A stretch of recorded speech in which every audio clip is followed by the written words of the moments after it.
Okay. I don't know what's going on there. Hopefully the connection will be okay for me, right? Anyways, let me just go ahead and knock out this disclaimer. It was a little frustrating. Did not want that to happen 2 times in a row.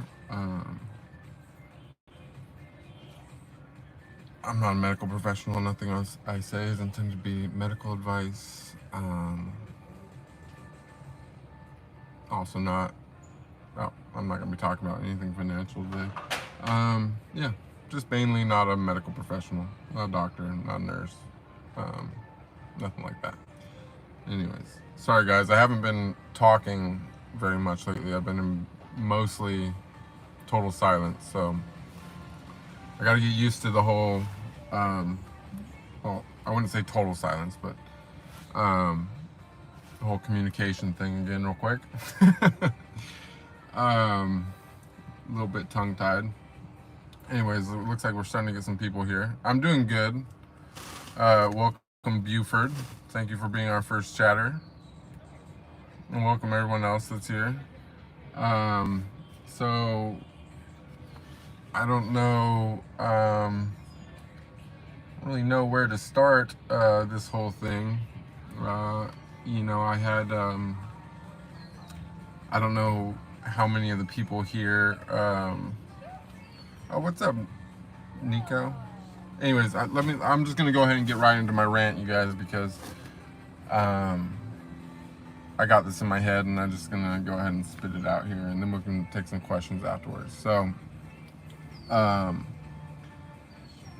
you know, if you were in the last 3 streams or so, you're be kind of up to date with what I'm about to talk about.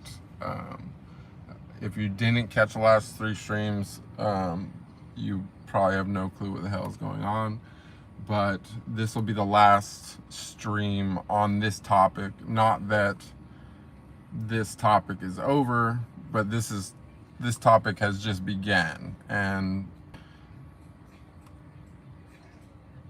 the real beginning is happening now, and it's not something that I can really probably share too much. In fact, today I really feel like I'm about to cross over the line with what I should be sharing anyways, but I've taken I don't know, 3 weeks now to integrate this whole thing and to really think about it hard, and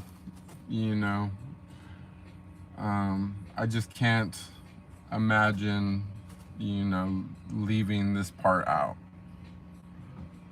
even though it's gonna be it's definitely too much, and I hope that it doesn't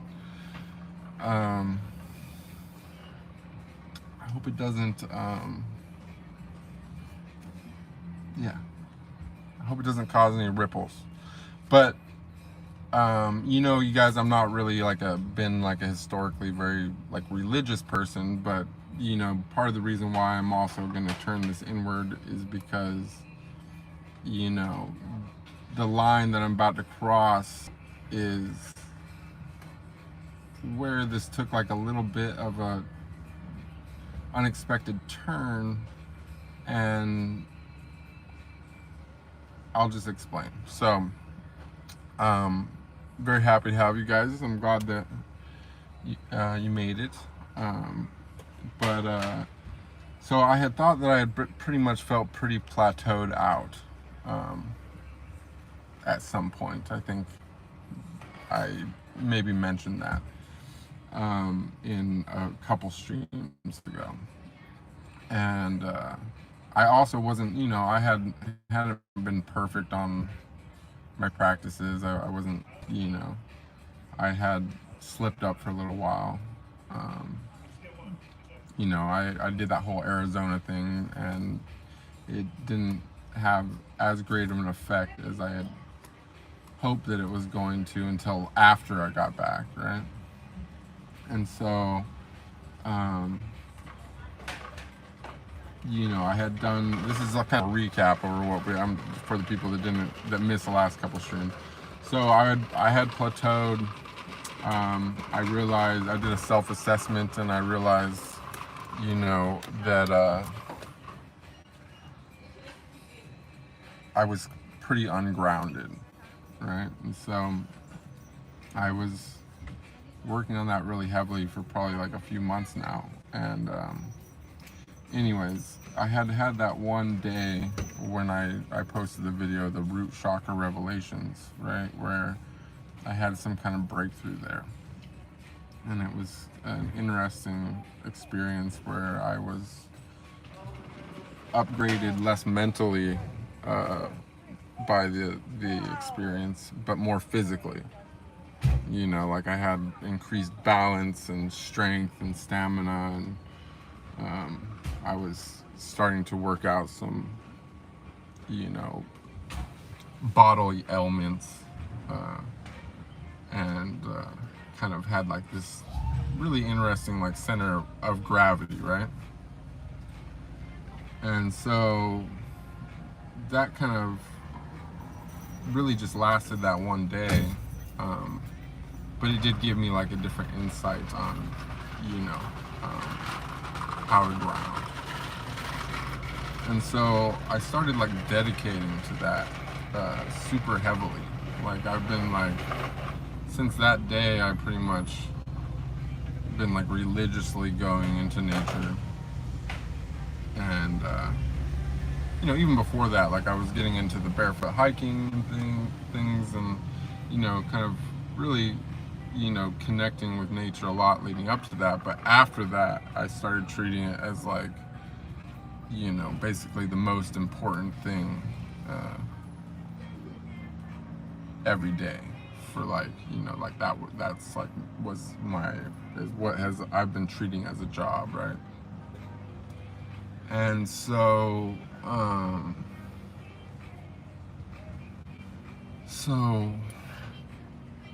just been doing that, right? Well, I guess it really traces back months now. I've been doing that, but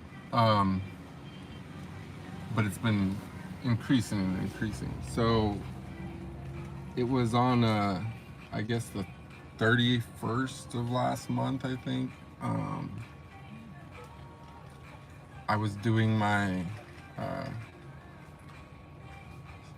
you know, my thing down at the beach, and oh, actually, no, wait, I'm sorry, I'm getting it out of order. I was hiking, and I came down off my hike, and I was at this park, and I was, you know, I put Sam in the car because he needed some water and stuff, and needed to chill for a second, and I was just kind of walking in the park, and I had this, oh shit, I'm so far out of order. So after plateauing for a while, I've been doing this grounding thing, and I had that one big breakthrough with the grounding that is in the video called Root Chakra Revelations, if anyone wants to watch that. This is also where it takes a weird religious turn. So I was just chilling somewhere with a nice view, and suddenly this, you know, random older woman appears. She seems fairly normal, but she's asking for a ride to the college. I'm looking at her, and she looks like she could be a teacher or something. I'm like, she's got a cat with her in her cat carrier. I'm like, oh man. And I was like literally just about to go down there anyway, so I'm like going, you know, and I'm in my whole like follow the signs thing, right? So I'm like, all right, I'm gonna give this lady a ride.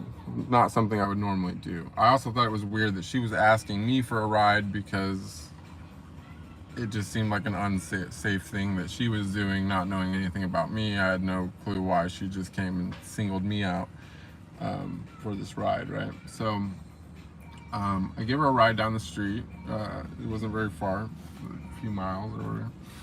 And we just mild small talk, and somewhere along the way she mentions something about transcendental meditation. I'm like, why does this lady like talking about meditation in my car now? Like I just like she just like showed up here. So I'm like already like my mind's going like bouncing around, going like this is really strange, right? So give this lady a ride and whatever. Somehow this eventually leads to a week later or so. I ended up giving her a couple more rides. I think so she said there was something wrong with her car or something, right? So somewhere like a week or two later, she invites me to go to this. This is where it takes a weird religious turn, all right? So, and let me give a disclaimer real quick on the religious thing, you guys. I am never been a religious person. I don't, you know, really, I don't contribute any religion for the bulk of my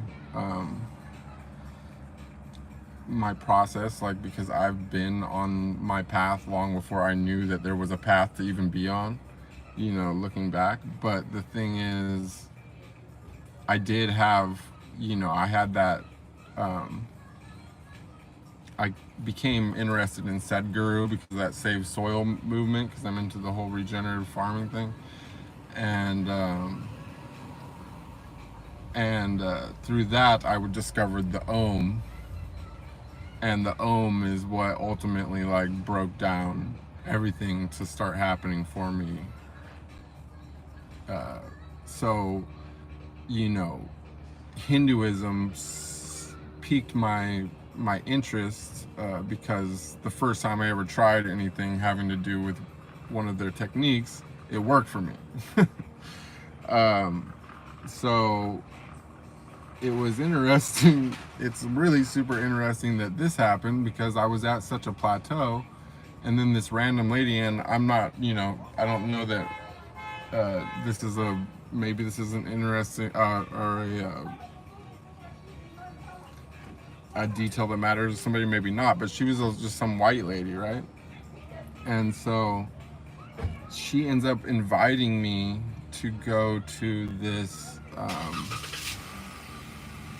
this Krishna consciousness temple, right, over in what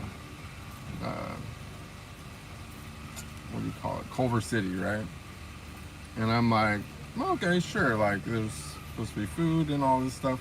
And it was to honor this guy. I can never say his name right, but it's right there. I call him Prabhvpãda, but I know that that's wrong because I just can't pronounce the name. But it's with love. It's with love. I definitely, even if I can't pronounce the name, it's I love the guy. Anyways, the so I go there to this Krishna consciousness temple, and it's this big festival for this guy. And you know, I went and they had like these 4 women who were like some of his devotees, like back in the 70s when they were young. And he was like one of the first gurus that would like take unmarried women or whatever back then, something like that. And so they each told a story, and like I sat there right in the front and like listened to all of them speak, and you know, I was like so touched by it, you know, like, and they told me too, this is like the first time that they had like female devotees talk. And so it just hit me in like a perfect way because it reminded me of my girls here, you know? And so I just, I was really touched by this whole thing. And anyway, so I did the whole festival, and I, you know, I participated in everything, and, you know, lit the candle for the guy and did the whole thing, and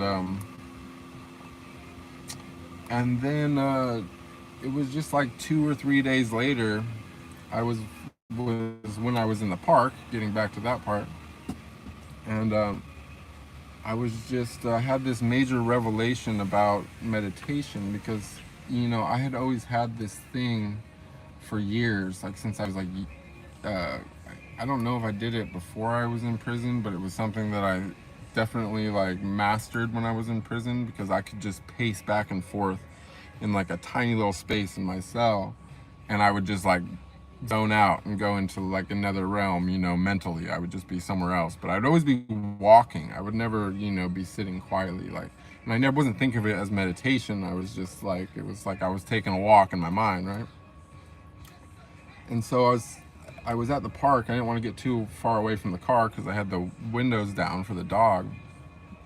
And I'm just walking back and forth, and I'm like, I remembered the whole pacing thing because I haven't been doing it lately. I've been just meditating whenever I would, in a time when I would normally pace. Now I just sit quietly, I close my eyes, and I meditate. But this day I decided to, you know, just do my pacing thing. And instead of thinking about it like, you know, I used to, I now thought about it in the context of meditating, because I've been meditating so much lately. And I then combined the two, and suddenly I was in a state of walking meditation with my eyes open, like so good, like my best meditation ever.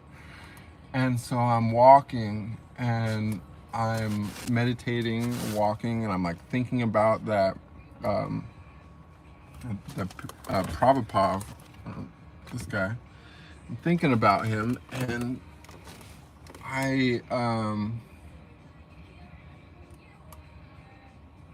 it's the weirdest thing. He like came into, like, I like felt his presence, you know what I'm saying? And you know, I could hear his voice, similar to like another experience that I had where when I communicated with an angel. And as crazy as that sounds, and he told me something, and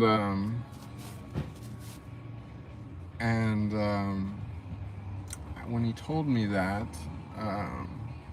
my meditation went so much deeper, and I was like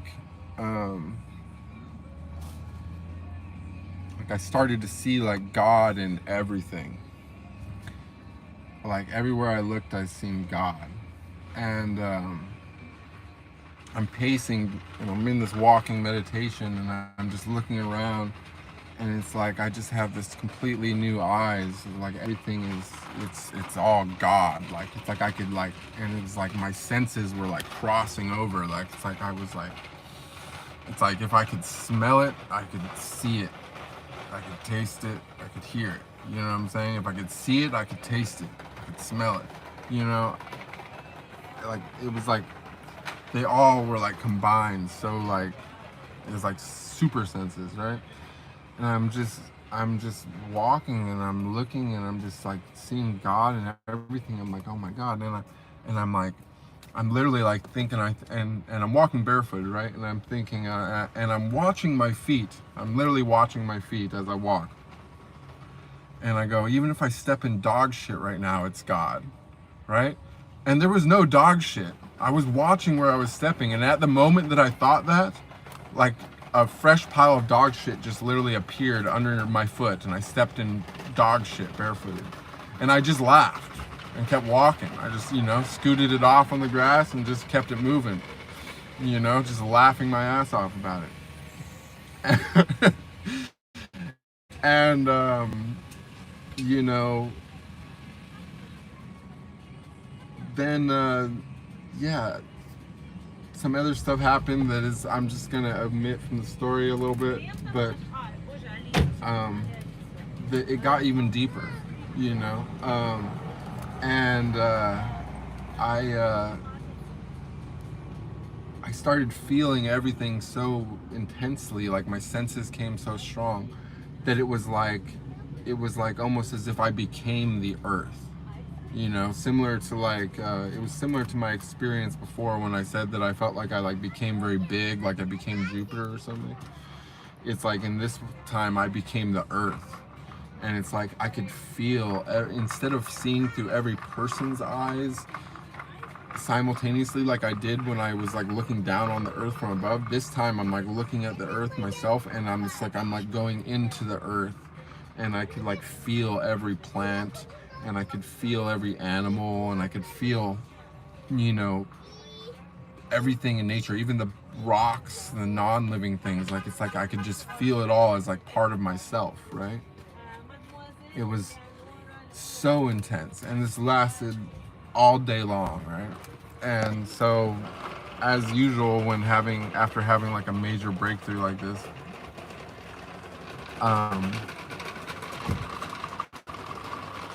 you know, I got very tired later. So I went to sleep, and I woke up, and you know, I had even talked to somebody earlier that day, and I had said, you know, I think that this is permanent.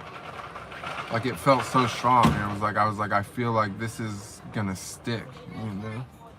And so I, anyways, that night I go to sleep still, you know, in complete total oneness with the earth, right? And I wake up the next day and it's still going. I'm just like, wake up in the morning, I'm just like, whoa, like I'm like in total ecstasy. I'm like, oh my God, like I'm the earth. Right? And so I rush down to the beach when I wake up. I'm like, straight down, you know? And I'm down there, and so I'm like, okay, I'm gonna do the walking meditation again. And it's like, boom, straight in, like walking meditation. It's like, oh damn, I mastered the walking meditation like that, right? And so I'm walking up and down the shoreline, and I'm just looking at the world. I'm like, it's so fucking beautiful. You know what I mean? Like even the day before, like I remember seeing like a piece of garbage on the road floating down the street. And instead of seeing a piece of garbage, I was just like, it's so amazing how detailed this vision is. You know what I'm saying? Like we see everything. We see the leaves, they blow around, you know, we could follow it for days or hours or whatever till it decays. Like, you know, you throw a piece of garbage out the window, okay, it's terrible, don't do that. But like, the you know, if you think about it from like the point of view of that this is an illusion, like this is, you know, a dream or a simulation of some sort, whatever, however you want to frame it in your mind, that's so detailed that it's like it can depict a piece of garbage that was thrown out of the window by some random asshole, and I can see it myself days later, weeks later, whatever. Like it's amazing, right? And so anyways, the following day I'm in a much nicer location and I'm walking, and I'm just like, I'm in the meditation and I'm feeling like one with everything, right? And I'm just staring at it. And so now then I decide to like sit down, you know, so I sit down in Siddhasana, and I'm just like staring at it, and all of a sudden, and this is where it takes the weird religious turn, because look, I've never read Bhagavad Gita, I've never read any of the Vedas, I'm not like super, you know, aside from Sadhguru, like I'm not like wasn't super into the, you know, I know a little bit, but like, you know, I've just been basically like reverse engineering all my own experiences, and that's what little bit I know about Hinduism, right? So, and I'm honestly, if somebody knows a lot about it and is watching this or watching the recording of this, feel free to reach out and inform me on stuff, because I'm so interested at this point. But like, that being said,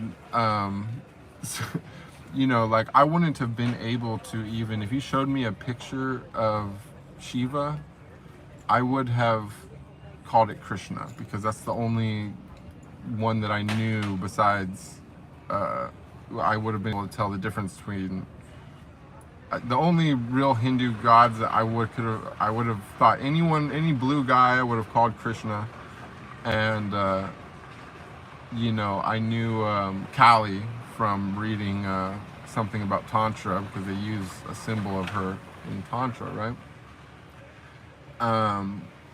And in that same thing that I had read was probably the only real thing I had ever absorbed referring to Kali or Shakti, right? So I didn't even have this like vocabulary.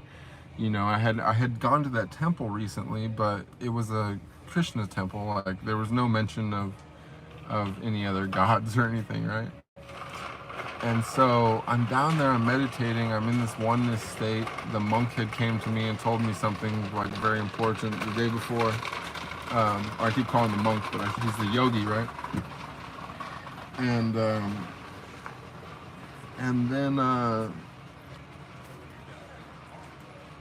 I'm like looking at the ocean and then the earth, and I just realized I'm like, it's Shakti. And I don't even know where I got this word. And I'm just looking at it, and like all of a sudden, like I fell so deeply, madly in love with the earth. And I started like getting all these like memories that like weren't mine. And I started having this like love that was like, you know, that cosmic level love, like when I was looking down at the earth that I've explained so many times. But this time I'm like looking at the earth like while I'm on it, and it turned to like the most hopeless despair type of love, like the opposite end of the love that I felt when I was looking at the earth, where I was so filled with joy and ecstasy. Suddenly I became so filled with like despair almost, because I was so in love with the earth, with Shakti, you know, that it's like I was just grasping the handfuls of sand and like looking at it and going like, it's Shakti. And it's like I was right there, but it's like I couldn't. It was like so close but so far kind of a thing. It was like I wanted more, you know, but it's like I was like I'm stuck in this human body, and there she is, you know, as everything, you know, the whole earth and the ocean and the land and the trees. And, you know, I was just, for 5 hours, I just cried hysterically, you know, I love you so much, grasping the sand, right? And then I literally like eventually like fell asleep crying in the sand, and woke up to a park ranger telling me I couldn't have, and Sam's barking at the park ranger, and he's telling me I can't have the dog on the beach. I'm like, okay. I'm just like, bye. And I just left with Sam. I'm going, what the hell just happened? I'm going, and I'm like looking at, I'm thinking about it, and I'm like still thinking about it, and I'm like, oh my god, I love her so much. And I'm looking at the mountains as I'm driving and everything, and I'm just like seeing her everywhere, right? And I'm like, I love her so much. And I'm like, and then suddenly like I like started thinking about, I was like, if anybody, I was like thinking about, like I started thinking about the bad things I would do to, you know, for her. I was like, I had this, it's like I haven't had this in so long. I like felt the wrath inside me. I was like, and then I was parked, and I was having this like, you know, feeling of seething anger about if anyone will hurt Shakti, what I would do. And then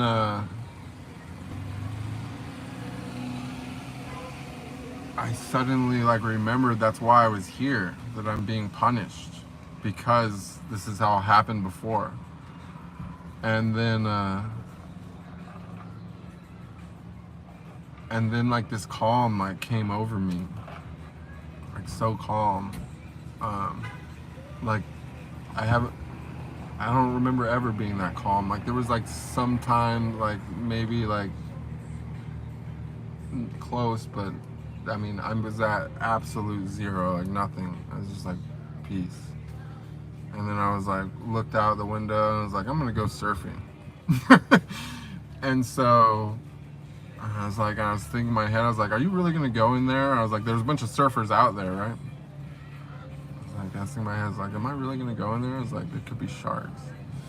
It's like totally different frame of mind almost. And I was like, and then something in my head was like, the dolphins will protect you.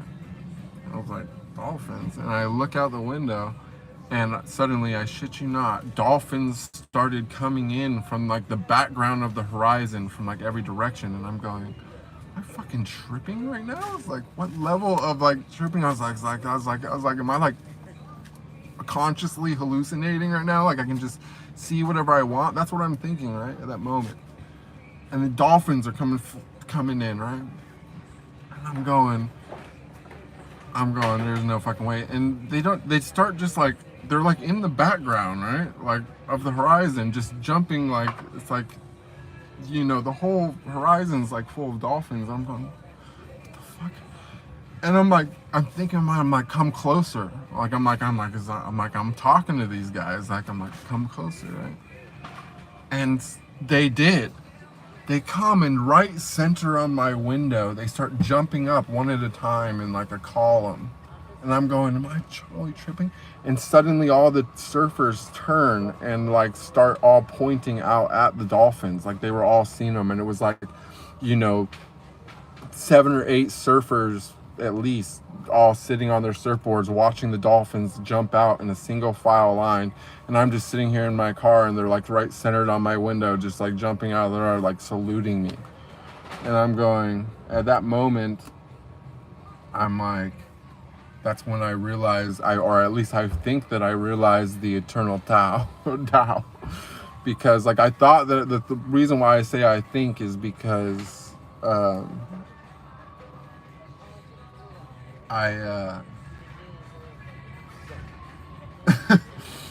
thought I knew before, and now suddenly I like have a completely different definition of it, but I'm open to change as well, right? And so as much as this is an unbelievable story, you could take it as metaphor or bullshit or whatever, however you want to take it. I'm also not making any like fantastical claims. I'm not going to go, you know, nothing like that. But, you know, it gets even crazier. So, as if this isn't enough, right? So the next day I'm like thinking about that even more. And I started thinking about it, and I'm like, and I started remembering the thing that happened when I got COVID in Mexico the first time, right? This is like, and that happened right after the first time when I seen the colors of the chakra when I was working with the Kundalini woman.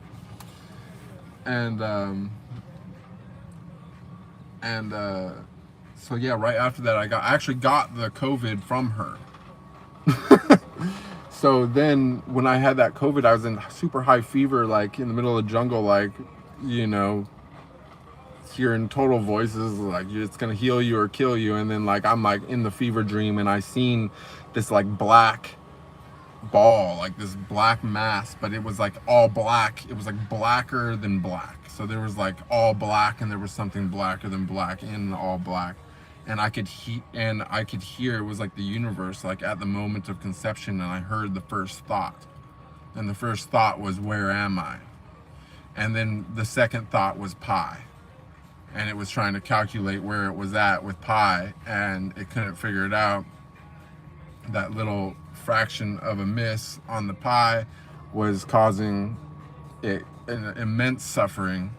And so it came up with the universe, and then once it came up with the universe, it came up with many more universes after that. And so that was what I seen when I was on COVID. So I remembered that, and then so I suddenly remembered, like it's like I put it all together. It's like I realized the alpha and the omega. Do you know what I'm saying? And so I was like thinking about Shakti still the next day, right? And I'm going, where did I come up with this Shakti thing? Like I was like, how does I'm really asking myself. So I was like, how did I come up with this? Because this wasn't like part of my vocabulary before, right? And so I'm looking stuff up, and I'm like, Shiva and Shakti. And I'm like, and it's like I read something on Wikipedia or something or whatever, Shiva being the first yogi, right? And I remembered when I was at the Hare Krishna temple, there was like one of their main guys was like, I had talked to him about this whole experiences that I've been having. He was like, I think he's like, you were a yogi in your past life. That's why.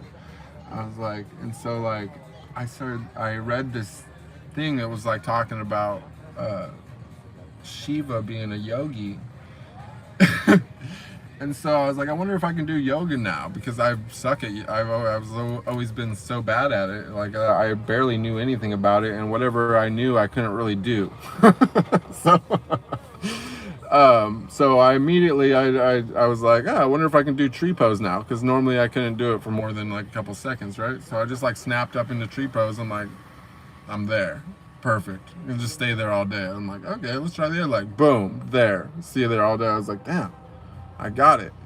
So I went into the park, and I'm like, I just started doing these like kind of twists with my back, and I'm like, man, I was like I got this like moving, this suddenly like my moving meditation skills are like so good, right? And I put my hands together like in the prayer style. I can't do this because I'm holding my phone, but you know, the prayer, two hands together, the prayer sign, the namaste sign, like that mudra, like I have so much, I feel so much power with it now. Like if I put my hands together and just boom, I go instantly into meditation, and I can feel this like this channel of bliss. I don't know what to say. It's like a feeling of like a glowing feeling of energy, like right down the center of the shaft of my body. Like I can feel it. It goes, basically starts at the solar plexus, but it like comes all the way out the top of my head.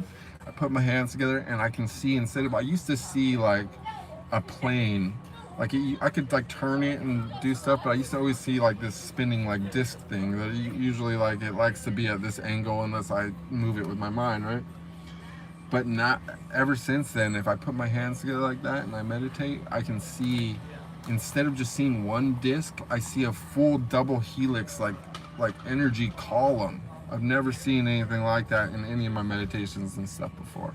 And so I see this like gold energy helix, and that it's the same like plane that I used to see, but it was like, it's like almost as if like I used to look up close to like one plane, and now I'm stepped back and I can see the whole column of planes. Like, you know what I'm saying? If that makes any sense to anyone else that has like visuals during meditation. And it's stuck. And so the day after that, I was like, oh, let's go to the beach and do yoga. Now all of a sudden, it's like that whole root chakra revelations stuff that I was talking about. It's like I had that times 10, or at least, you know, maybe 100. So I go down to the beach, and all of a sudden, like, it's like my pain tolerance is so far up, my stamina is up, my ability to relax my muscles is so far up, and I just suddenly have like a bunch of knowledge of yoga in my mind, like more than what my body can do, but yet my body already instantly could do 10 times more than what it could do before.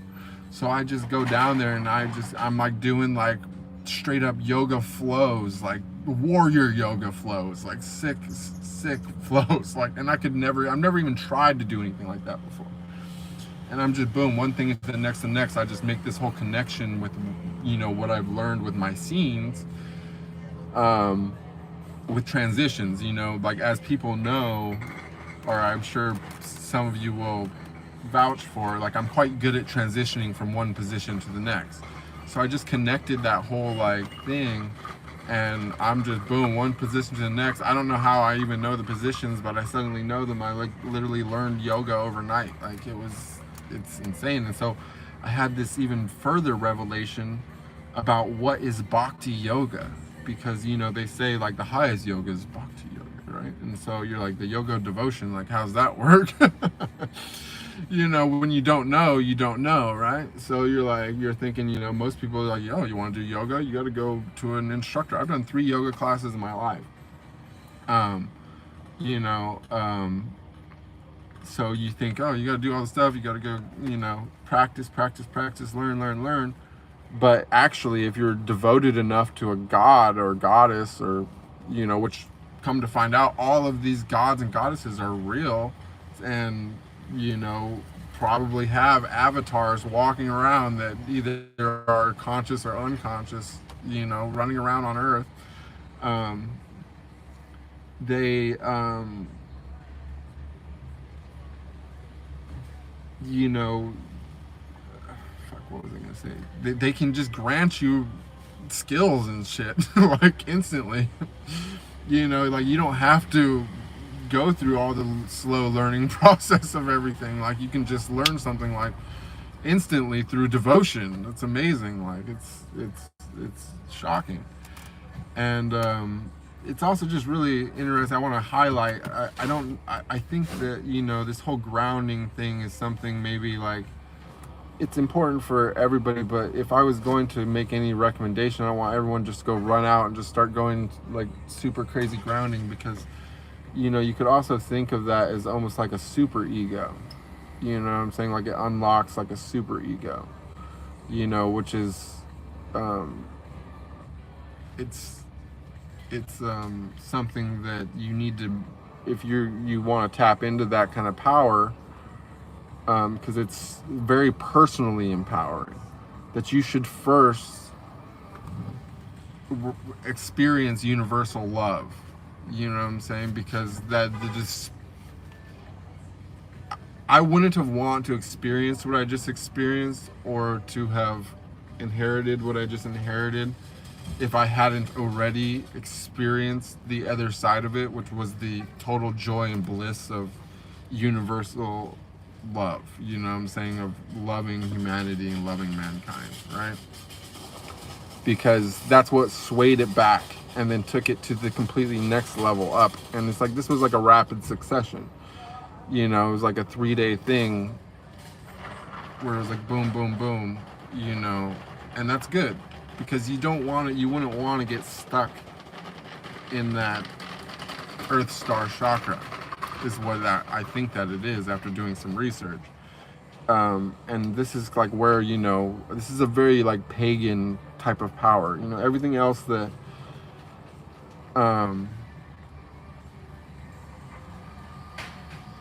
that I've touched has been empowering mentally, and in a way that it has allowed me to like do these streams and like, you know, bring light to other people and like build other people up, and that's super important, right? But this subpersonal chakras, and this root chakra, and you could even go as far as to say the sacral and the solar plexus chakras, right?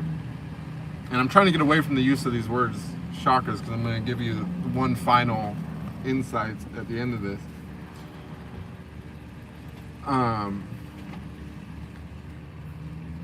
Is that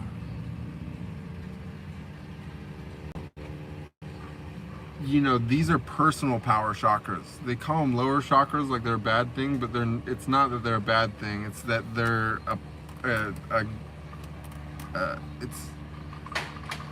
it's an egocentric. They're egocentric things. You know what I'm saying? Which, you know, a lot of people will talk about the left-hand path or the right-hand path, but you want to be on the center path, because the center path doesn't mean that you don't touch everything. You touch everything on both sides. You know what I'm saying? If you do it properly, it doesn't like, you don't like miss out on the higher, you know, you just go, if you leap to one direction, you will go much faster in that direction, but it's not necessary. Like you can walk the center path and access everything, right? So, you know,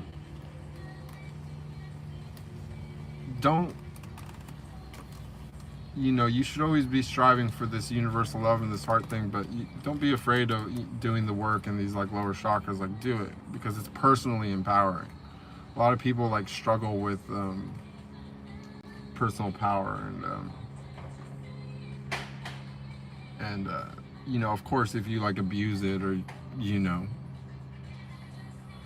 anything like that, like use it for bad things, you're going to have negative karma and negative consequences. So, you know, be aware of that, and that's why you definitely need to feel love before going too deep into that, but it's a very interesting thing now. So the final interesting insight, which is really, really, really weird, and back to the Eternal Tao. You know, you would think of having this whole experience of like falling so deeply in love with Shakti, or suddenly associating the earth with a goddess that you never really thought about or knew anything about before, and then suddenly having memories that spanned like interdimensionally, so where you like, I understand things like subtle bodies and things like concepts I had read about that I had no clue what the fuck that they meant or anything like that. Suddenly, like, I understand them. And you know, I have memories from things from lifetimes and other dimensions that were limitless and timeless, and I have this completely different understanding of what it's like to be unlimited, like we are in these bodies. And like I had this whole revelation about like that this is, you know, that's the beauty of the whole thing, is like, you know, you wake up spiritually to this, all this beautiful wonder, you know, but it's even more wonderful and so much more awesome in the higher dimensions that, you know, you would never be able to experience that wonder because you already have so much. Do you know what I'm saying?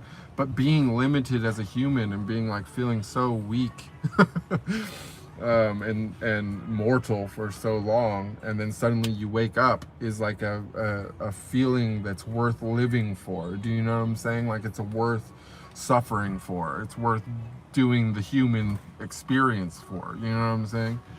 And that's what this whole thing is about. You know, you have to be human to, and then realize that you're immortal, you know, because this body is just a thing, you know, they're interchangeable. You know, it's really actually a super smart way of doing anything. Like, think about it. It's just, it's amazing. But this, but the really weird thing is that, so you would think, oh, all of a sudden you have this realization about Shakti, and you have these Hindu gods memories, and all this stuff that you're going to become, you know, want to jump into that. But the interesting thing about having those memories is that I remembered, you know, my real, like my soul's religion, my spirit's religion, which is, you know, religion. I'm just stealing the word, and I'm also going to steal this other word, which didn't exist at the time when I first conceived this. But the Eternal Tao, you know, that's the Omega, right? Like, so it's the pathless path. Like all this stuff that I've been talking about, and this is what I was going to say, is like I'm trying to get away from these words of chakras and this and that. Like Hinduism is awesome to me. It worked for me. You know, it worked for me really good because I had already been walking the path of, you know, I was living in a Taoist way, and suddenly I encountered these techniques of Hinduism that are taught in Hinduism, and they worked really good for me because I'd already been doing a different path. Do you know what I'm saying? So the techniques work, but I don't know that it would necessarily going to work for everybody the same. Like, you know, I've been through some unique life experiences that are not replicable for everybody. But the what I have discovered from actually doing all that stuff and it actually bringing me there is that there is a faster way, in theory, even though I didn't, or technically I think that I did walk the fast way. I just didn't know that I was walking because I'm actually quite young for all this stuff to be happening, right? So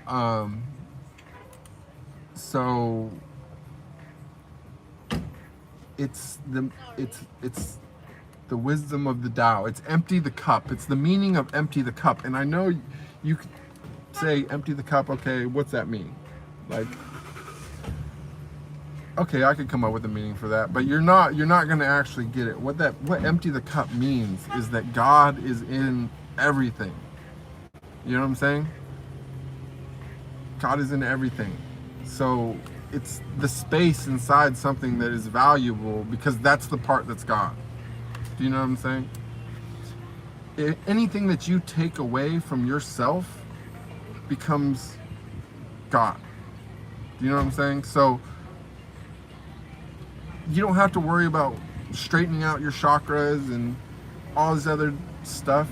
You know what I'm saying? You could make a short little list of practices that you could do that will eventually like straighten out your body. It doesn't really take that much. And really the main thing is just to remove everything that is you. Do you know what I'm saying? Remove your beliefs. If you can forget your language, you'll get there really fast. Let's put it that way. Like, forget your name. Forget the names of things that you own.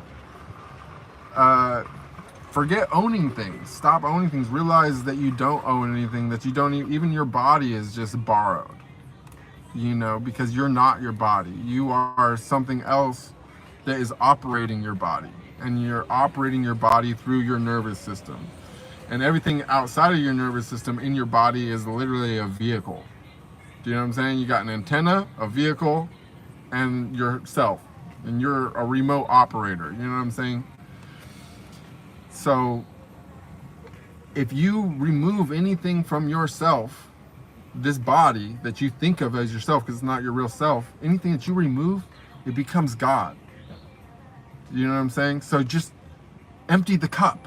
Empty the cup. Whatever you like to do, stop doing that.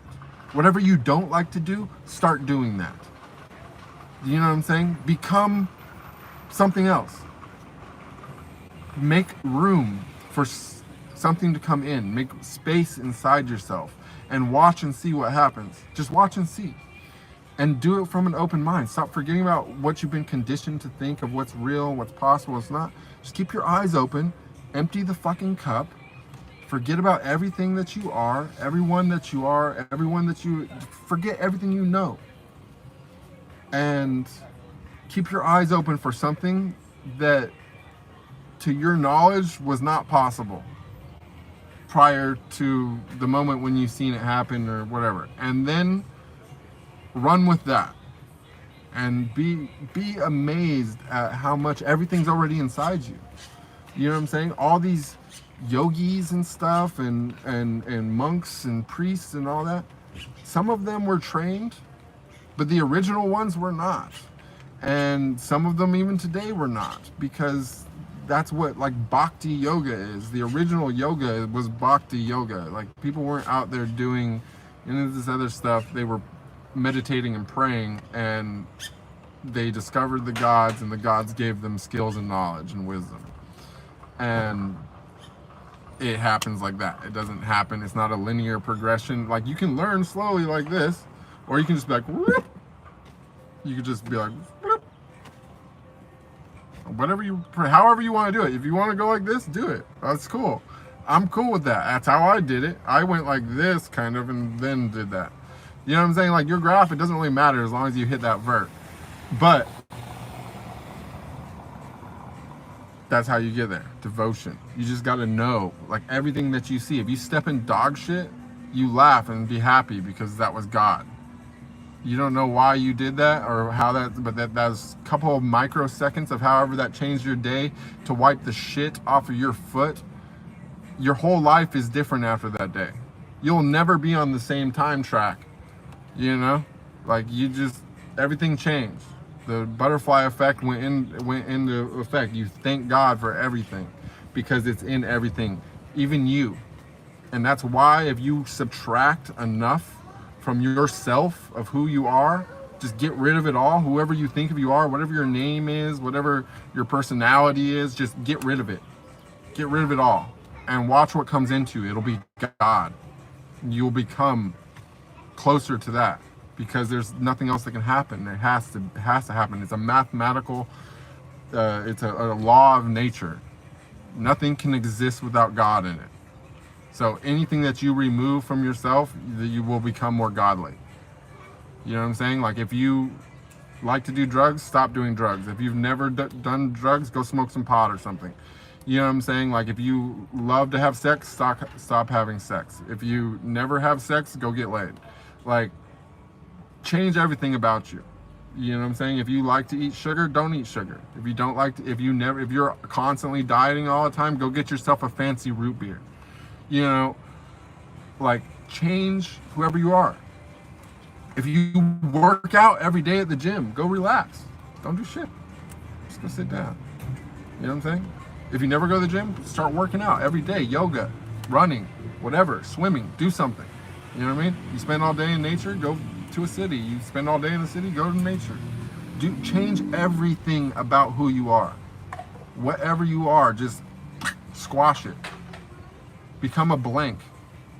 And watch how amazing you will become, because God will come into you. You know what I'm saying? It's like, you can do, the world's your oyster. But the beauty of it is it can also just be like, you could be staring at a brick wall and be in total happiness and bliss, because you don't even have to, you can just, you know, if you take this all far enough and you become close enough to God, you can just leave your body whenever you feel like and go wandering in another dimension. You could just put your hands together and feel a energy bar of ecstasy that rushes up through the top of your head. Like, there's, you know, we weren't meant this. Everything that we've done on this planet, we fucked up. Like, we haven't done anything good. Like, nothing that we built is better than what was original. Like, we can't do it. Like, everything in this world that we've created is bullshit. You know what I'm saying? Like, nature's where it's at. Like, it's beautiful. Like, you know what I mean? And the most beautiful thing of all existed before this planet existed, or this, you know what I'm saying? Like, and the most powerful thing of all existed before this universe existed. You know, and that's what you really got to bow down to, because that's the law. That's the law, and the law is virtue. The law is virtue.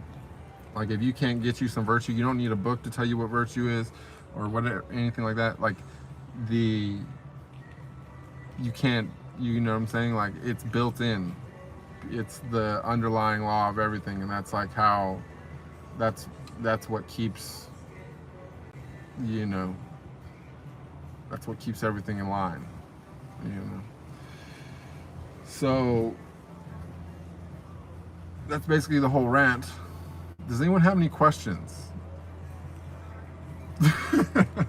Sorry, I don't know. I hope I didn't lose you guys on that one, but I felt like we did need to do a grand finale and cross that bridge, because the other thing is like, I've had a lot more realizations about why you know, the only reason, like, monks don't take, you know, people don't go into silence just because they want to, you know, be alone with their thoughts. You know, there's other really important reasons for it, and a couple of those reasons are that as you grow spiritually, your words become extremely powerful. And the other reason is that the less you use your words, the more powerful your words become as well. So, you know, if you never talk and you're close to God, your words become immensely powerful. You know, it's just that you never use them. So it's a beautiful thing.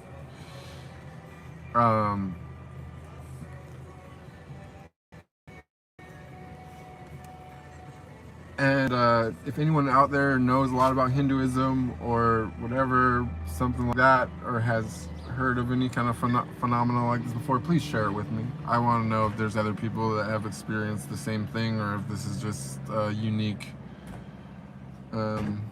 thing that I'm going through.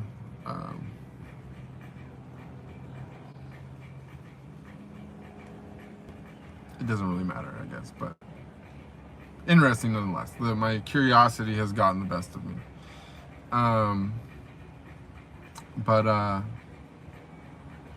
Yeah, that's the whole story. So it's pretty cool. I'm still trying to, I have some kind of a spiritual quest laid out for myself, which is more or less personal, but for those that wonder what's happening with me now and going on into the future, what might be planned, so, since you guys know I don't plan at all really, is that lately I have just been using this sudden influx of yoga knowledge to the best of my body's capabilities. Literally that first day of doing the warrior yoga from the download, I've never been so sore in my entire life. I was broken. I was literally broken for days. I haven't actually ever recovered since then, because I was absolutely broken for about 3 days, and then I've been practicing every single day for like hours since, and I'm making like so much progress in yoga suddenly. Uncovering layers and layers of trauma, but like I'm basically just doing yoga all day every day right now, because I feel like there's definitely more to this thing that's like, I feel like I've just reached the start. In fact, I wrote a quote of my own recently that, I don't know if it's here, no, but I more or less remember it, and you guys can quote me on this. Enlightenment is not the destination. Enlightenment is not the destination at the end of the path. Enlightenment is the torch that lights your way into the abyss. So keep that in mind. A lot of people think that ultimately you're seeking enlightenment, when yes, you are, but what happens upon enlightenment is you have to decide if you actually want to go forward into a completely different dimension, pretty much, or if you're going to turn back and use your newfound insight to feel more comfortable in your mortal body until it expires. So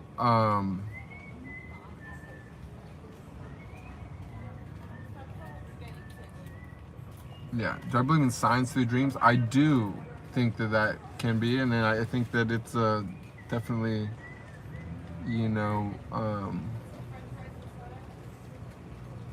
I think if you remember your dream like very vividly, then it's a sign of significance. If it's something that flutters out of your mind, if you can't recall it a few hours after you wake up, then it may be less so much, is the way I personally think about it. Now that's just my personal, but like if I have dreams I remember from when I have dreams I remember from when I was 12 years old, and I don't remember a lot of things that have happened in my life that were pretty significant. So when it's things like that, I think that it's a big thing,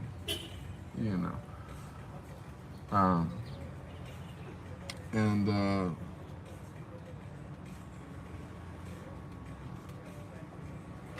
yeah, it's pretty much the whole thing. So yeah. Oh, and also every time I go into the ocean since then, like I've never seen a dolphin before, but now every time I go in, they're in there with me. They haven't come up like close to me yet, but like I've had them like 20 feet away.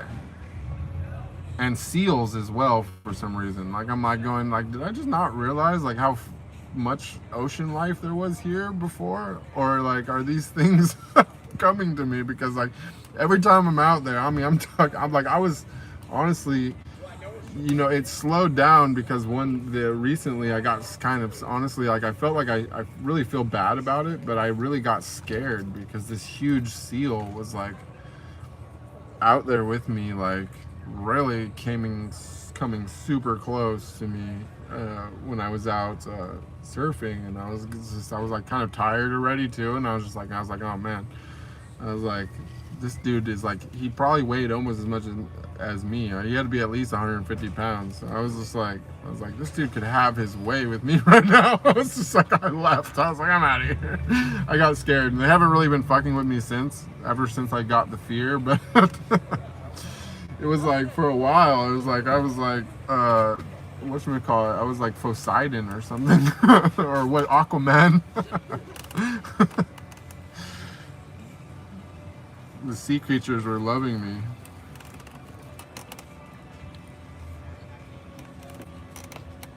Anyway, so yeah, that's how my month is going. I'm turning into Aquaman. So no questions, anyone? Was that a good stream? Can I go? Because did that work for a finale? I don't know. I don't know what. Anyways, so also too, regarding the YouTube, you know, I feel oppressed by needing an internet connection to do these streams. Is also like a little part of the whole thing. So I'm still gonna probably, but aside from that, I just feel like every time I reach a new level of understanding, you know, especially like one like this regarding the Tao and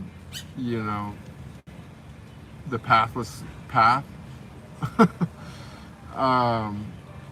that kind of obsoletes everything else that I've come to learn and know. And also when I have, you know, Bhakti yoga downloads, and I learn things that should take me 10 years in basically like, you know, an instant to a few days, or however you want to look at it. You know, it kind of makes me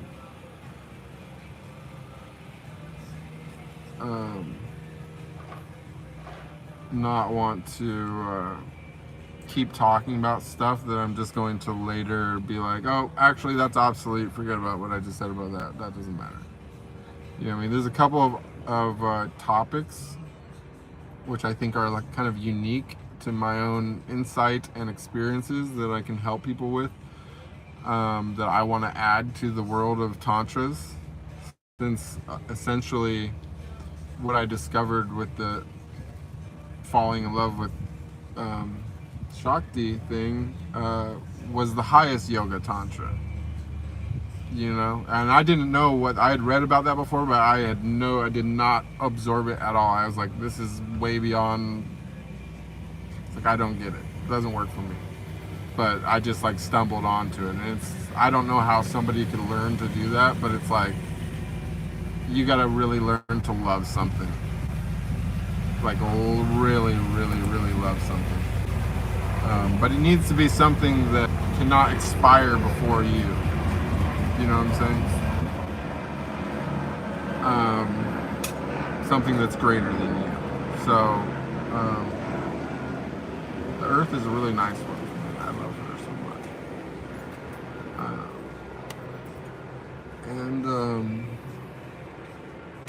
Yeah, that's highest yoga tantra. So, let's see, there was something else I was going to say. Oh yeah, so I don't want to keep doing these streams on my progress. Also, it's getting super personal with this whole, you know, things. I'm also not trying to like upset anyone, you know, because people tend to get a little bit more weird when you start making religious references and stuff to that more or less, you know, involves yourself and someone else's belief system, and you know, I didn't ask for that. It just kind of happened on its own, so I'm not going to keep going with like these progress report updates and things like that. Also too, it's just, I've already crossed into the realm of like, I couldn't teach you whatever I can teach you, I'm going to teach you now via YouTube videos instead of live, because there's a couple of concepts which I think are unique to myself and my experiences, which I can share, and that I think that specifically my people here will, considering a lot of you did come from my adult work, will be able to employ and use for progress. But aside from those, you know, I don't want to just keep talking about stuff that I'm just going to be like, okay, come to find out I was wrong. Oh, come to find out, you know, whatever. I mean, I'm glad that I shared all this stuff live so that I could add to the science of the whole thing. And I wanted to add this end part because, you know, partially I didn't want to leave the story unfinished. Not that it's finished at all, like there's more going, but it won't be something that I can explain. But it's like if I wanted to really take somebody the whole way now, like I would have to just, it would have to be like an in-person kind of thing, you know what I'm saying? I can't really, whatever. So, I'm interested in doing, I'm going to, you know, as far as like, things that I might do or stuff, like instead of talking about my experiences and stuff, I might start a thing where I just meditate and we can all meditate together live. I might do that even on an audio only network, because I don't really think that it's really the video that holds up the connection. I was thinking maybe doing that on Twitter Spaces or something, and doing like a, you know, like a little meditation thing there. And I'm probably I'll answer some questions on the, if there's a link, I think it's on here.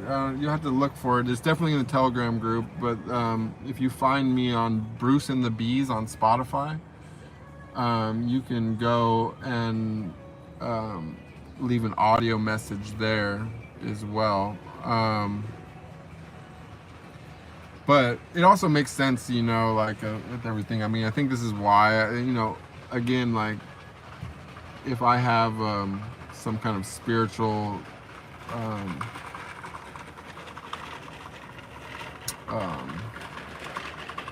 well, clearly I do have some type of spiritual lineage after all, that's allowed me to access highest yoga tantra. It also really, it's interesting because I was already compelled to go to the region, and it's just like every time I try a tantra, like really do it, it works for me every time. It's like I already, it's already programmed into me. It works the first time, like it's cool. So I don't know if that's something, you know, that's like I said, you know, I don't know that it's gonna work like for everyone like that, but the beauty of it is that having that realization led me to the ultimate realization of the pathless path, and the fact that you don't need any of that. All you really got to do is empty the cup. Just subtract from yourself, sacrifice everything that you can. Any part of your personality that you can remove that. Any kind of habit that you can overcome that. You know, any kind of new experience that you could have that you were afraid to have before, or a fear that you can overcome that. Like, be a personal destroyer. Destroy yourself, but in a good way. You know what I'm saying? Just become nothing. Become blank. And watch what fills that space. That's ultimately what my teaching is at this point. All right. And so let me go to the chat. Let's see, there's some chatting going. Love the stream. Travels have been where I know. I'm in California. This journey it is a journey. Thank you for sharing. Anyone with understanding of the more you know, the more you realize you know nothing, will not judge or hold you. Exactly. That is the ultimate. I actually literally just wrote that. I wrote something just like that recently. Let me see if I can quote it like directly. It's in my notebook right now. I want to like go grab it to prove it. But oh, is it this one? One second. I've been doing a lot of writing lately. If you know nothing, you know everything. Or if you know nothing, you know everything. That's all you need to know. It's the whole thing. That's the path. That's the scripture. You know what I'm saying? If you know nothing, you know everything that you need to know. You know? You don't need to know nothing else. Just look at yourself, feel your personality, feel your body, and just change, do everything, remove everything that who you are from the equation. You know what I'm saying? You know, you don't have to go study yoga for 10 years to figure out where your muscles are tight and stretch them out. You know what I'm saying? Like self-discovery is a huge part of this whole thing. Like learn who you are so that you can destroy who you are. And watch what is reborn. Sorry, I was thinking about the phoenix. I was like, watch what is reburned. Sorry, back to the thing. Magic says, wow, makes a lot of sense how your body was already upgrading for this with the flexibility and strength. The pathless plastic flow is pure Shiva. It's activation is so cool. Witness growth. Yeah, it's amazing. It's awesome because it's so organic and it's fucking real, you know. And the cool thing is it proves that the Hindu have maintained their lore really well. Like they know the names. They got the names. They know the names, dude. Like that's a big one.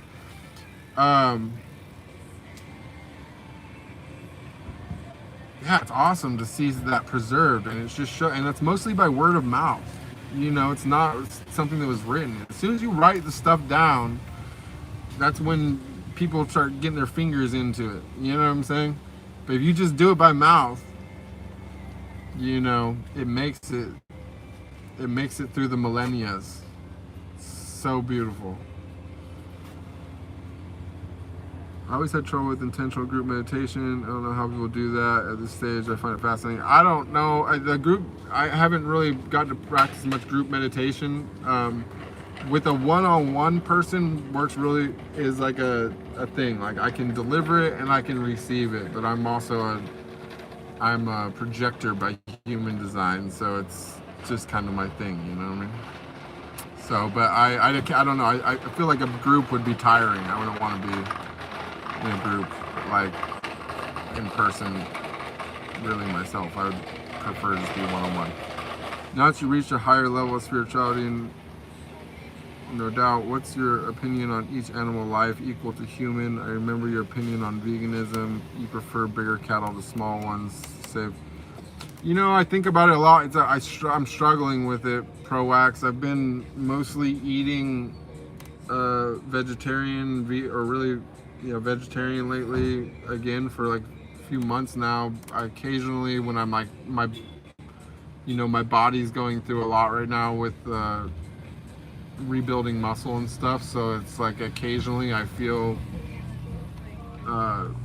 compelled to make a sacrifice to that end of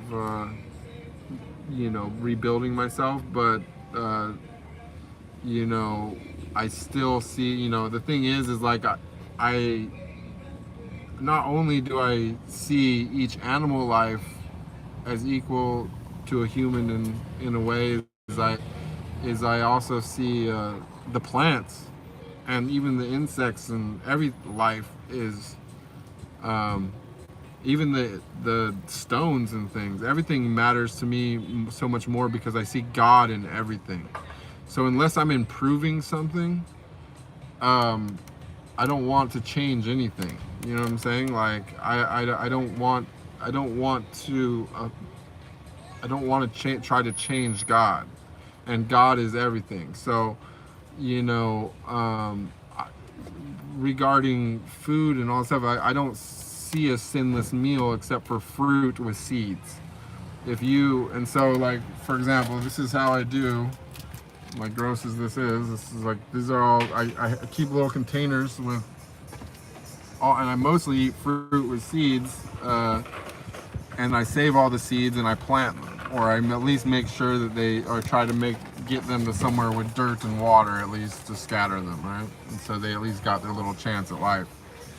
And that's like a sinless meal to me. But besides that, I don't really, you know, because I'm improving the situation. You know, the same thing is like, sometimes I do eat meat, but you know, for that end, I'm trying to purify myself, my body, my mind, as much as possible, because, you know, when they say your body's a temple, it's not just a temple for you, it's a temple for God. God is inside you. So everything that you put inside you is an offering to God. Do you know? And so you don't want to take anything from a better place, or from a worse, better place, and put it into a worse place. You want to take things from a worse place and put it into a better place. So as much as it's horrible, the whole meat eating and animal stuff like that, you know, if you can be as pure as possible, you know, at least in some way you're moving part of that into a better place. If you indeed are a better place and you're pure of heart and soul, you know. And the other way that I also do that is that either my dog can't eat fruits and vegetables and stuff, so whenever I do eat meat, I share with the dog, because you know, he would have to eat anyways, and so me having some of what I would have to give him regardless, I feel like somewhat lessens the karmatic impact. But ultimately, I don't, you know, I'm kind of grossed out by it. I don't really like meat anymore. And I mainly only eat it when I feel that my body needs it. In which case, I share with the dog. If I met any girls along this spiritual journey, oh God. I met the cat lady, and I met a girl in Sedona that was pretty out there. I mean, she was doing it. She was doing her process, but man, she was like in the thick of it. I'm glad she manifested me. I think I helped her out a little bit, but she needed me to come through and tell her a couple things. But yeah, no, I mean, it's not really part of the whole thing. I had a few months ago, I had a short little thing that I ended, you know, but it was cool because I got to experiment with some of my new found energetic control, and so that was interesting. And yeah, it's not really been a priority, honestly. I mean, aside from that, I've been, you know, totally celibate. I even actually quit porn again now. Took a couple scenes. I did the first one, but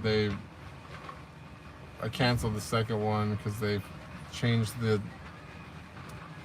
test again. That was like the super sus test that they were doing for the throat swabs. I go to there to do the throat swab, and they're like, because you know they test us for everything, and she's like, "Oh, don't mind the Q-tips. They're just brown now." I was like, "Brown now?" She goes, "Yeah, I think it's a terrible color for a Q-tip." I was like, "Yeah, it's pretty bad." I was like, she goes, "And everyone says they taste really bad, but I mean, they're just normal Q-tips." And so she pulls a Q-tip out of the little PCR thing, and I'm like, "Wait a second, let me see that." And I could like see it. It's like It was actually white a little bit at the bottom of the Q-tip, but it was like brown the rest of it. It's like literally as if they dipped it in something. And I'm just like, I'm not doing that. I was like, hell no. So, again, I'm back to the fucking reason why I originally retired again was because of these damn swabs for the COVID. And then now I'm back to it because I'm not doing these weird swabs. They just switched out the swabs. They used to be like, it came from like a generic pack for the throat swab and just put it in a little thing, but now it comes in like a kit. The weird new swab is in there with a little tube, and I'm just like, it reminds me of the COVID, and I'm just like, I'm good, I'm done. So my journey there is over, and I'm definitely renewed in my like I really need to get to India. It's like my main goal right now, because I have, you know, some clarity now upon my how to progress spiritually. You know, I've been like walking in the dark this whole time, but finally I feel like I have the torch, and I might be going into the abyss. And you know, based upon how much more intense each experience has been over the next, I have no clue if it keeps up the trend. Like, I don't even, like, whatever's coming next, like, I'm preparing myself physically. Like, I'm trying to turn myself into, I'm hardening myself, my physical container. Like, that's what I'm doing right now. All day, every day is yoga. All day, every day training. All day, every day cardio. I'm working on preparing this container for whatever comes next, because I don't know what it's going to be, but I'm going to be as ready as possible. And finally, I have the knowledge to know how to proceed. I know how to fix my body, thankfully, with gratitude, and I know where I left my knowledge. So I'm fixing the body. I'm trying to figure out how to get back to start my quest for my knowledge, and we'll see what happens after that. But in the meantime, I'm on the spirit quest. I'm fixing the body up, and I'll try to. I'm gonna try to stay in contact with you guys as much as possible, but I have to come up with some new ideas. And also, you know, there's a really good quote. It's not my quote, but it meant a lot to me when I heard it, and it was, you know, you should make room in your life for your spirituality, but you should not make room in your spirituality for your life. You know what I'm saying? And so as much as, like, you know, I want to do this thing and all this stuff, and I will do as much as I can, you know, the big progress happens by yourself. Or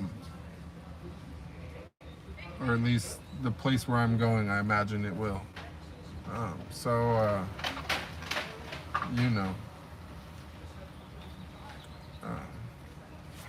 big last thanks to our boy Prabhvpãda for coming down and kick-starting the next level. I thought that was also a really interesting happening to realize that, you know, our, like, people are ascending.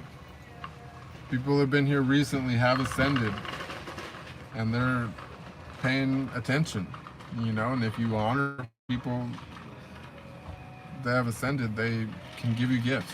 It's beautiful. It's a beautiful thing, you know.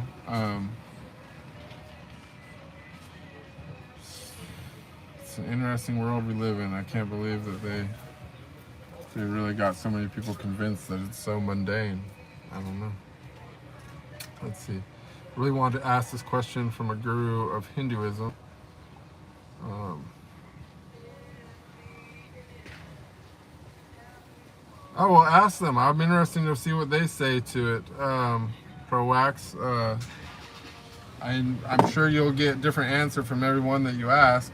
But ultimately, you know, like I said, I don't. The fruit with seeds. It's the guilt-free. Did I make it to Mexico yet? I did not, but I've been actually thinking about it a lot lately. I was like really missed Tulum. In the meantime, I might actually. Oh no, magic retracted. I didn't see your message. I guess that's the idea. I planted cherry seed with my sister's garden yesterday. Oh, perfect. Speaking of Sam, can I see him? Sam can't come out to be seen right now. Proax says, also I feel anger. We are your kids following spiritual path, but you're leaving us. You've reached a higher level, more knowledge. It seems like you are trying to keep us far from it. Keep streaming. Well, no, it's not that. It's just that I don't want to give false information. I want to share it with you, but I want to share it from a position of knowing, and it's that the high, it's, I get that, yes, okay, I've now reached a higher level, but the thing is that the knowledge that came with that higher level was that everything that I've been talking about and saying before slowed down all my followers, people following this journey. I slowed them down in some way, because now I know if I would have been this whole time with all this effort been putting people directly on the pathless path instead of filling their minds with things that now they need to forget,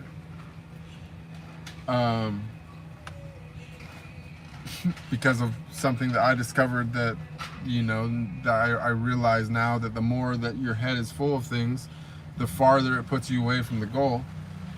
That I just I don't want to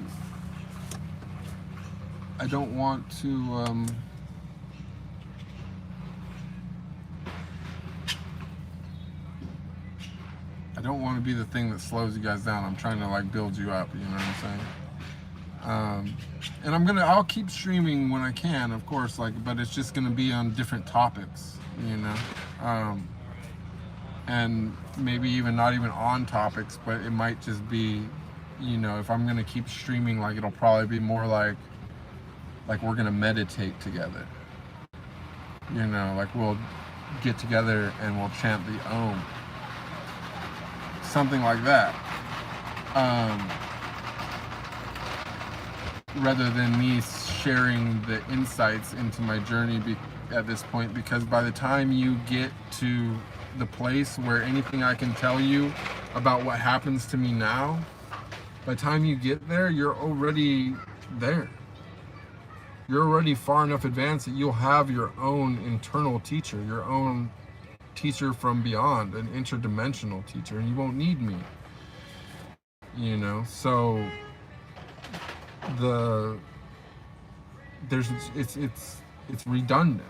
You know what I'm saying? So what I would rather do is focus on taking you down helping you find your real path. And all I can do to help you find the real path is to help you remove everything from you, which is you.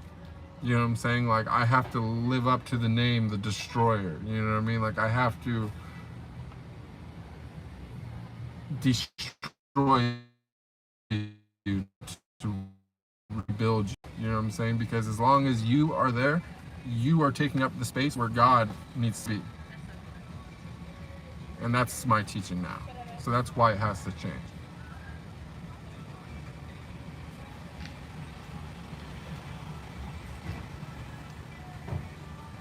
So I'm still going to be streaming, but it just might be, I don't know. The other thing is, I love YouTube, and I'm going to upload videos to YouTube, but as far as streaming on YouTube, it's difficult because I don't always have the connection to stream. Plus, what about when I actually do get to India and I'm in the Himalayas and I'm going to be thinking I can't even stream in Malibu. You know what I'm saying? What am I going to do then? So I need to switch it over to an audio format, because it's really about what I have to say, not just about you know, it's not about my face. Yeah, I'm just gonna do audio. I'm gonna do audio, but you know what I'm saying? Like, we'll still talk about stuff. We're gonna talk about stuff. We can ask questions. It's just that I'm just not gonna give you guys the play-by-play from this point forward, because it's going to interrupt the end game. It's all as well that ends well. You know what I mean? Like, it's, you gotta, you know, this is the whole point. This is like when we say, like, if you step in dog shit, you gotta be thankful to God. You know, because it changed everything. You don't really know what's gonna happen next. You know what I'm saying? But everything that happens next, it happened because you stepped in that dog shit. Do you know what I'm saying? So, and also too, it's just the connection thing, super annoying. So I'm gonna probably switch to audio. Okay?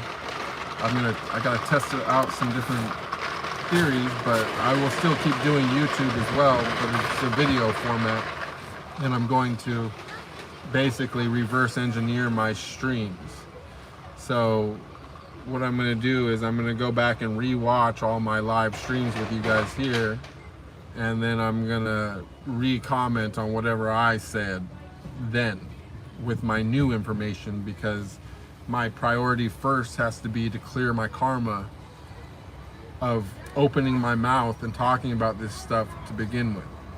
So, you know, one of my first priorities is clearing that karma by uploading videos to YouTube to re-explain from a level of higher understanding whatever the fuck I was talking about at the time when I originally recorded it, when I was going through the experiences and didn't know what the fuck I was talking about. If that makes sense. And excuse my language again, this is another part of the thing is, you know, I guess it's good practice to like be whatever, but like as the farther it goes, the less, you know, it's hurting me to use an overabundance of words. In fact, if I was going to ever take like real disciples in person, I've really thought about it a lot, and I probably would do it like I would probably be a non-audible teacher. Like I would only teach through showing. So, that's pretty much it. I don't know exactly where this is gonna go, but at least we're gonna dissect what happened already. Okay, we got a lot to work on over there, and listen, you guys can actually help me out a lot here. All right, you know, I'm going through the, I'm putting in the work, and I'm walking the walk, and I'm talking the talk. All right, and I know that not everyone's in a position to contribute to keep that going in the more straightforward ways, but what you can do, everybody's got the time to do this, and it will help your spirituality personally to do this, is that you can go through the old live recordings and you can clip out 1 minute or sub 1 minute clips and post them to the shorts feed on YouTube and get some stuff circulating of whatever was like the most impactful to you personally. Because the stuff that I pick out, that I don't remember 99% of anything that I said. I don't even remember what I've been talking about, you guys. I'm living this shit every day. You know, so if you guys can go and clip out the 1 minute segments that meant the most to you and helped you the most, or made some kind of impact to you, or that you felt inspired, because like for example, like if I read Tao Te Ching or Tao Te Ching, I say it wrong all the time, but whatever, it's because I read it that I say it wrong all the time. But when I read that, like it inspires me inside to meditate, like, and I have like good meditations, like it puts me into a trance, like it puts me into a meditation, because I find the wisdom so profound. Okay, now I'm not going to sit here and be like, my wisdom is so profound that it should put you into a meditative trance and blah blah blah blah. I'm saying that if it does, or if it ever has, go find the words that did that for you, clip it out and post it to the shorts feed. I'm just saying that, like, don't be greedy with it. It helped you, let it help other people. Do you know what I'm saying? Because you know, whatever is impactful for you, I might not even think it was that impactful. I might not post it even if I see it. So, you know, we're all mirrors of each other in some way. You know what I'm saying? Like, it could have been, you could have been me, I could have been you. If shit would have been different, it could have been all flip-flopped, right? So there's gonna be people that are more like you than that are like me, but maybe you guys both are on the same page and, you know, seen something that doesn't add up and you're looking for the answer, and you can really help somebody out, because the thing that helped you see something that you didn't see before also helps somebody else see something that they didn't see before, and that's what it's really all about. You know what I'm saying? Exactly, Pro-Wax, but that's why helping, and that's exactly what it is, that I'm going to continue helping and teaching, but the way that I'm going to do that, I'm going to do it with my new understanding, not with my old understanding, is what I'm mainly trying to say. Don't worry, I'm not abandoning you. It's like, I'm gonna be on the Telegram, especially. I might even do so the major candidates for the stream for audio is going to be Telegram and Twitter.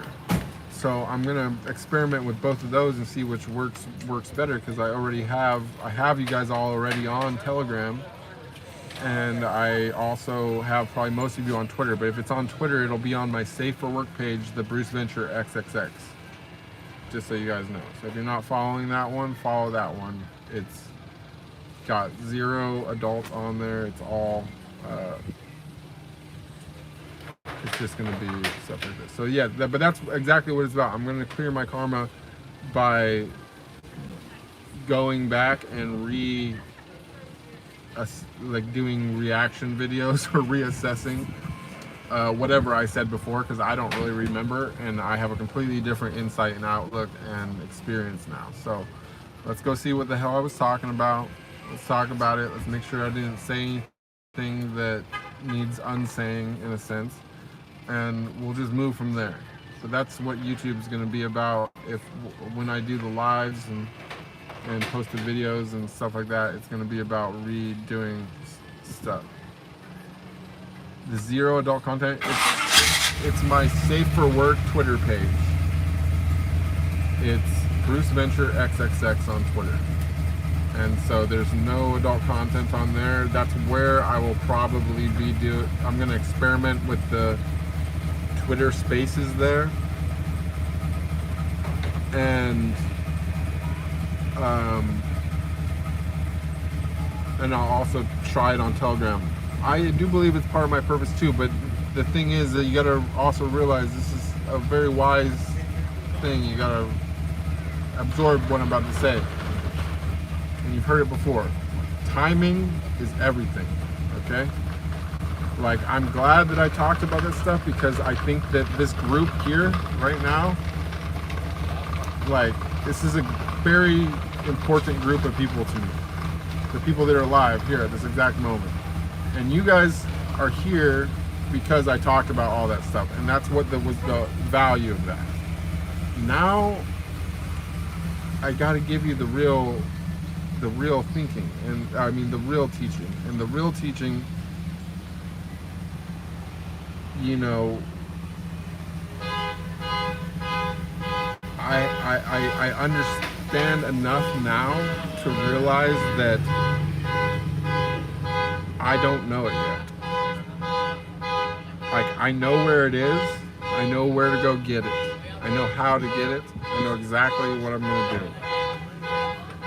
But until I finish that mission, I can't give any new information regarding everything about where this is all going, because also too, this last thing lasted for 3 days. Before that, the longest experience I ever had was, well, not only did it last for 3 days, but like the effects of it became permanent for me. Everything else that I had experienced before was maybe like, you know, the first one was, it was like I had a 7 minute, a 4 hour, you know, and usually they have like lingering effects for about you know, a couple weeks afterwards, but this has been already way longer than that. It's locked in. Like my body changed, you know. So the thing is like the amplitude of how much bigger it became. It went from 4 hours to 3 days, and the amount of knowing and everything just so much more. It's like I said, these earthly powers are like self-empowering. It's self-empowering magic. It's not, you know, it's not the other stuff. It's, you know, it gives meaning to the as above, so below. You know what I'm saying? Like, it's all God. Like, and it's like, that's half the power, that's the other half the power. You know, you could dive in to either side, but the greatest power is to stay centered in the middle of that.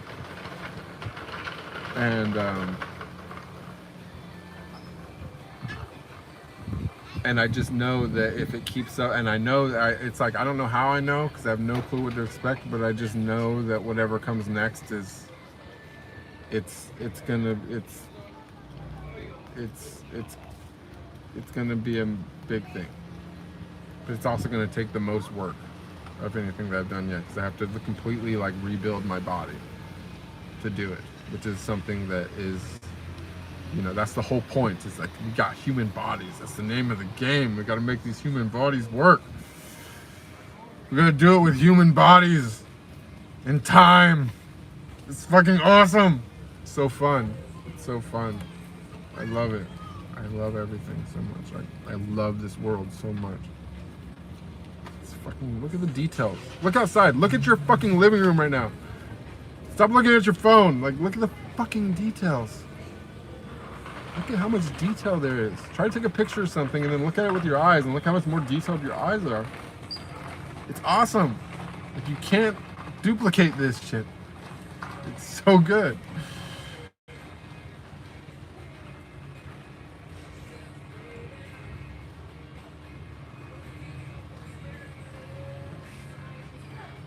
Yeah, it's so good. It's the best thing that we came up with. We came up with some good shit. We came up with some really good shit, but the fucking the waking up from being human while you're still human, it's so cool. You know what I mean? You can't duplicate that in any other situation.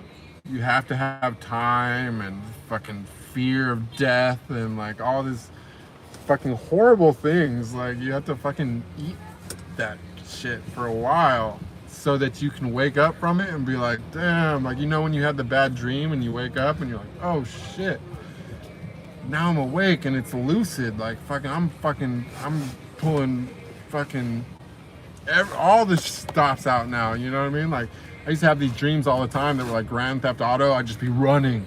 They're after me with everything, fucking missiles, whatever, machine guns, the police, the military. Like, I used to have these reoccurring dreams all the time that I was like running from all this like crazy firepower. And then like I would always like suddenly I would like realize I was dreaming, and it would like, I would like turn the tables and I'd start doing codes on my fingers that were like mudra. It was interesting because this is a long time before I didn't know what a mudra was, but I'd be like doing like shit on my fingers. All of a sudden I'd be like fucking strapped, armor, everything, just turn the whole tides on them, you know?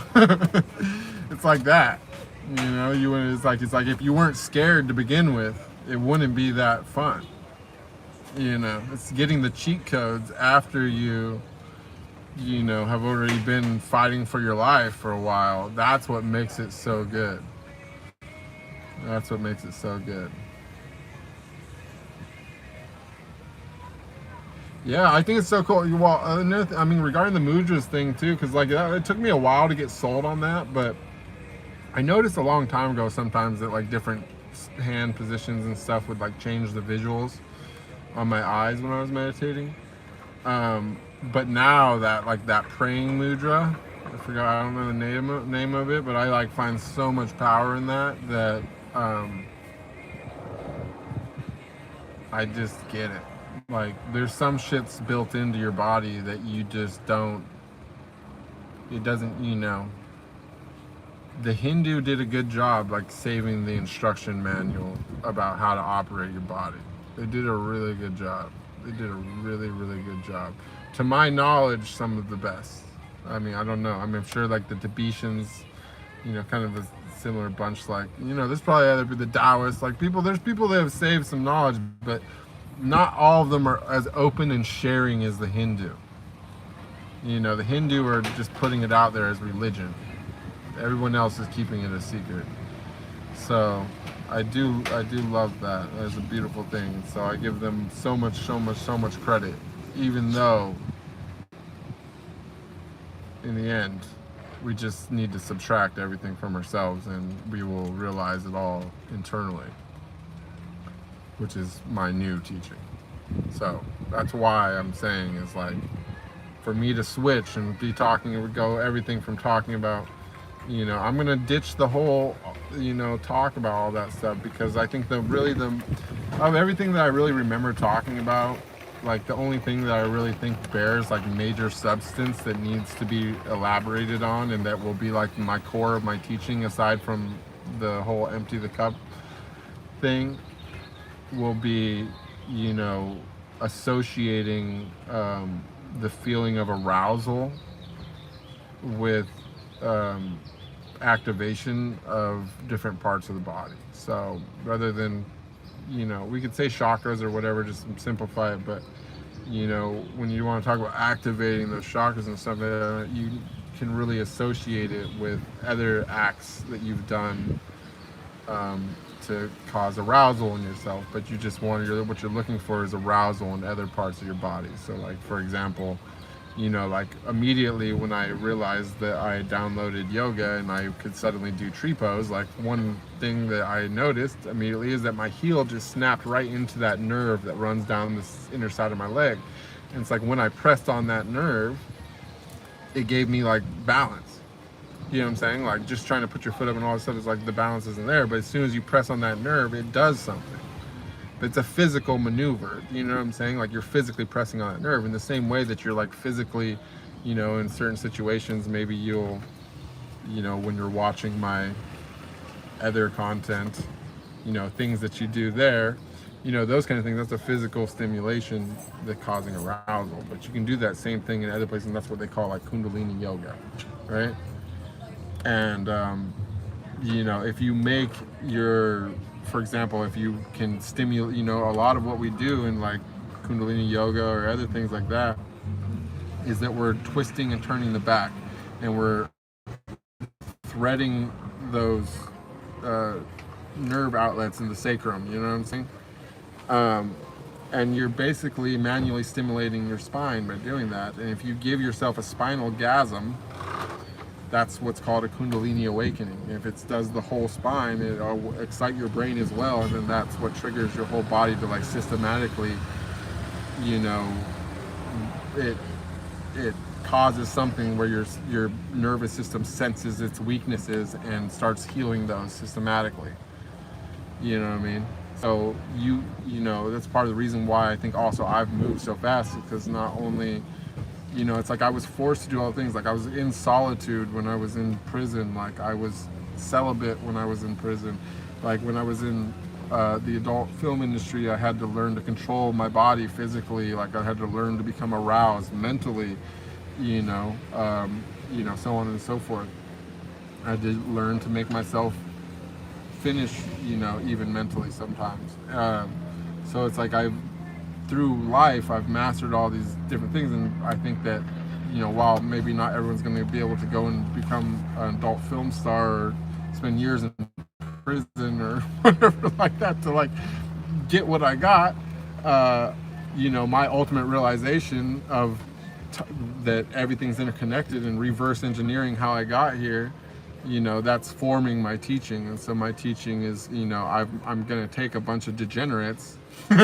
Just kidding, you guys aren't degenerates, I love it.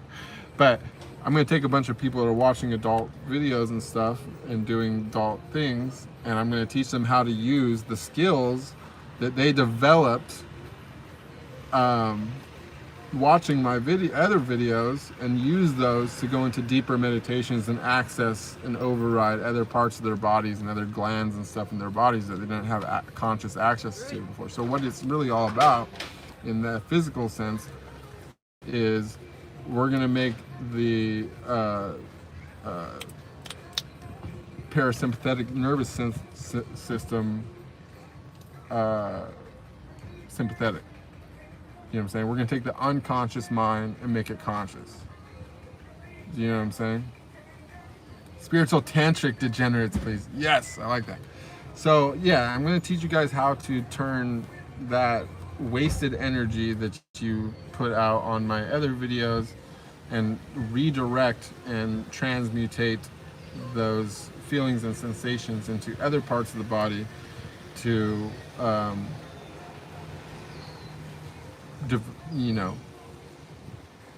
develop your container into a way that you can connect with a teacher much greater than myself, because I am limited by my body and my voice and my inputs. I can type, I can speak, I can do all these things, but I can't directly interface with your brain yet,